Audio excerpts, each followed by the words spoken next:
Palmer Hayden, born on January 15th, 1890. Hayden was originally called Peyton Cole Higman. He was given the name Palmer Hayden by his commanding sergeant during World War I. He grew up in the town of Whitewater, Virginia, and was a self-trained artist. Hayden was one of the first in America to depict African subjects in his paintings.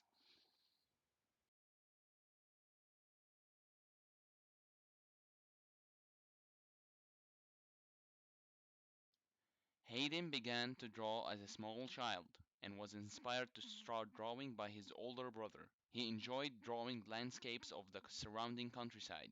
Hayden had a dream of becoming a fiddle player and told art historian Harry Henderson that he regretted all of his life not pursuing this dream.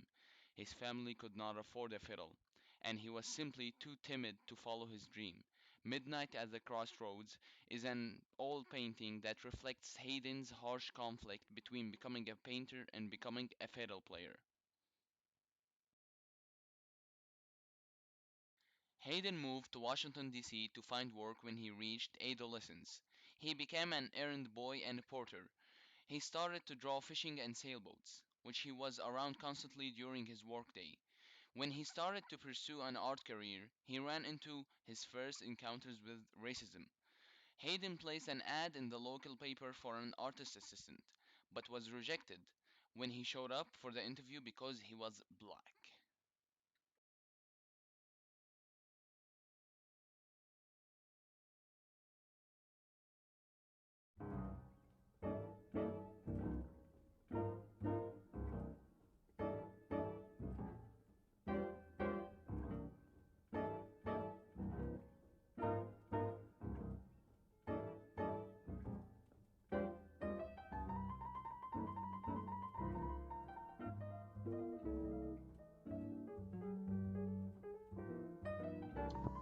As you can see, Palmer Hayden was a street artist.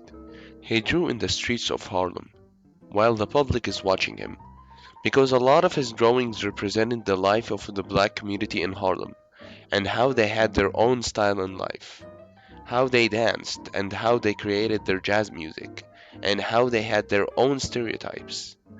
He was one of those artists that got paid by the New Deal plans.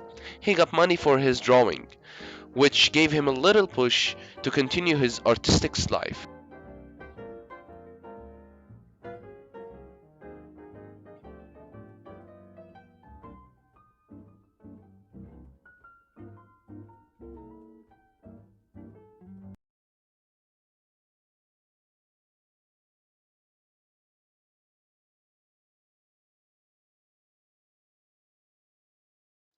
Hayden later became a laborer for the Buffalo Bill Circus, then the Ringling Brothers Circus. Afterwards, he joined the Army's Black Company at 24th Infantry Regiment and was stationed in the Philippines. He later worked as a deliveryman at West Point Academy during World War I.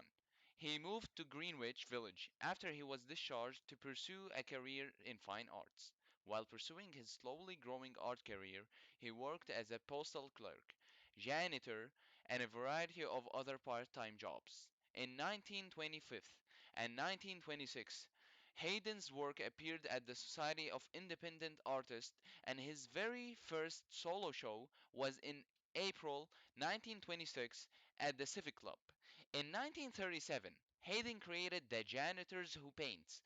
Despite his artistic success and popularity in Europe, Hayden was still attacked by the press for his early life as a janitor, who had little to no artistic training.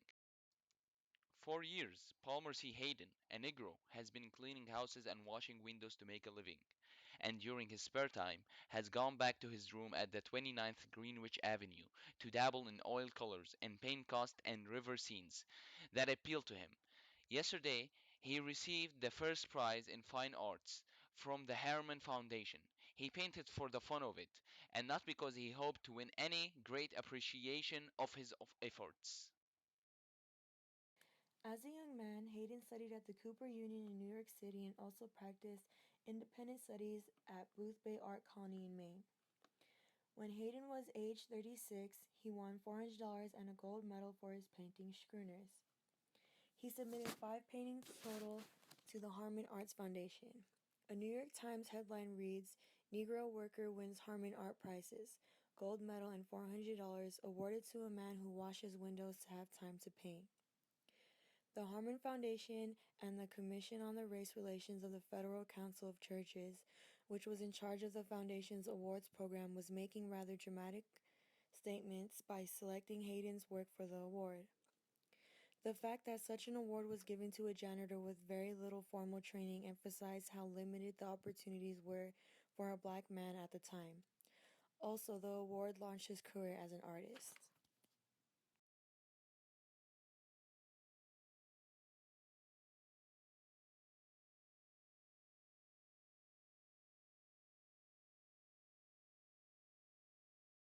Much of Hayden's influences came from the environment around him.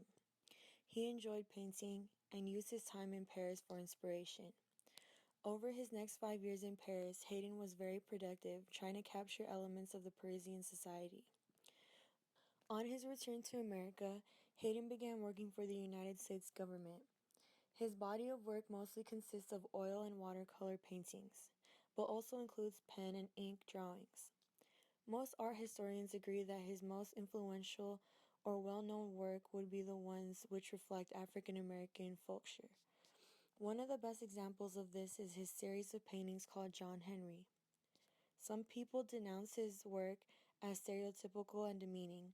Although Hayden is best known for his African folklorist artwork, his love for land and seascapes is overpowering. Many of his landscape paintings carry a nostalgic religious significance. Much of Hayden's work after Paris focused on the African American experience. He tried to capture rural life as well as urban backgrounds in New York City. Many of these urban paintings were centered in Harlem. Hayden continued to make contributions to the artistic community until his death on February 18, 1973. And now you're gonna watch a video of Palmer Hayden's work and every drawing he drew and their names.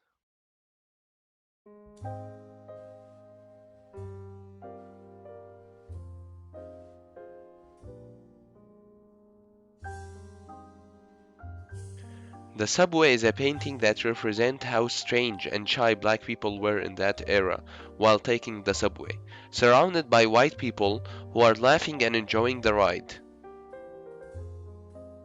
Midsummer Night in Harlem shows how the people in Harlem were close to each other, and they weren't that shy when they were surrounded by their own color.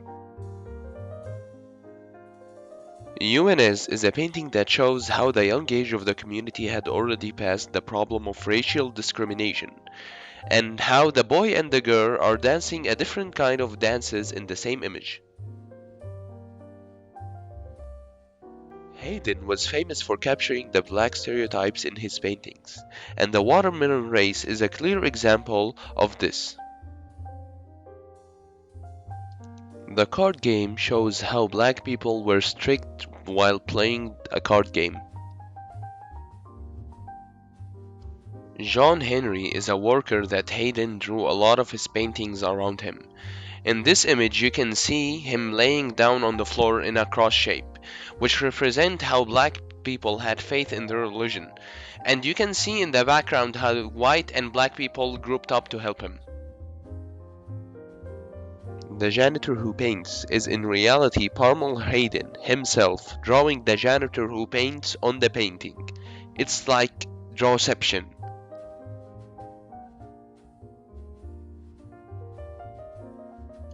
The next few paintings show how Palmer Hayden's work was not for profit or to be famous.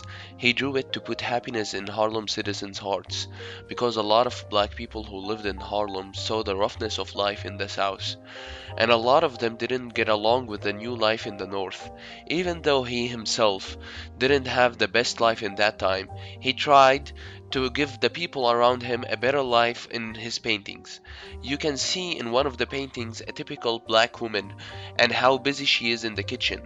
And in another one, you can see how black people cared about their religion, and how the men used to raise the kids, not only wives, and how the men used to show off in front of pretty young ladies with their muscles and their big arms.